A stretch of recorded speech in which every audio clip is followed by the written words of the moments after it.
May 16th, 2002. Joseph Lobato and his girlfriend went out to explore a volcanic vent called Yoyo Pit deep in the forests near Santa Fe, New Mexico. The area was officially closed because of wildfire danger, but they went anyway. Yoyo Pit, also known as Pankey's Crater, is a narrow sinkhole with a 130-foot drop surrounded by remote terrain only reachable by high-clearance vehicles.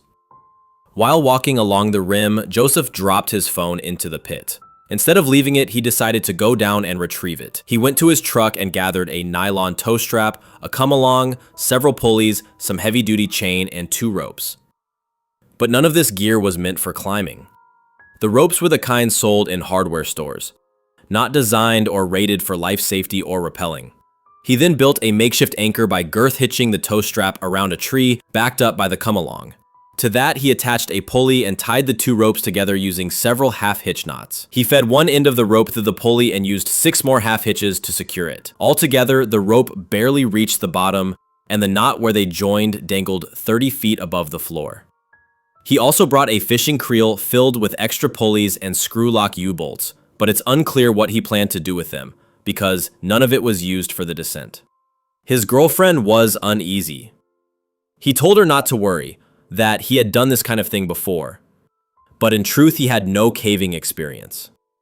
He began by placing the rope under his bottom and wearing gloves to grasp the rope with, but did not have a harness of any sort and did not use any sort of frictional device to slow his descent, letting the rope slide through his hands. This was apparently unsatisfactory, and he quickly changed his technique to descending hand over hand. He made it to a small ledge halfway down, approximately 70 to 80 feet, but then lost his grip and fell backwards the rest of the way.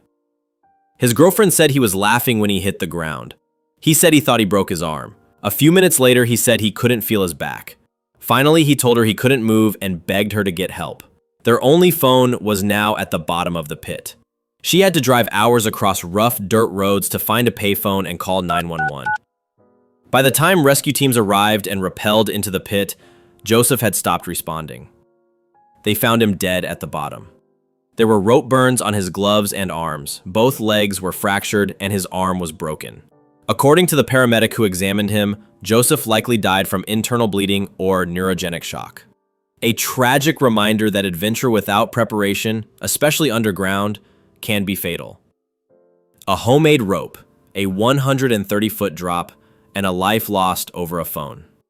Sometimes the mountain doesn't need to kill you. Your confidence does. A rope not made for rappelling, a drop of 130 feet, and a man who thought he could handle it. In the end, it wasn't the fall that killed him, it was the false confidence.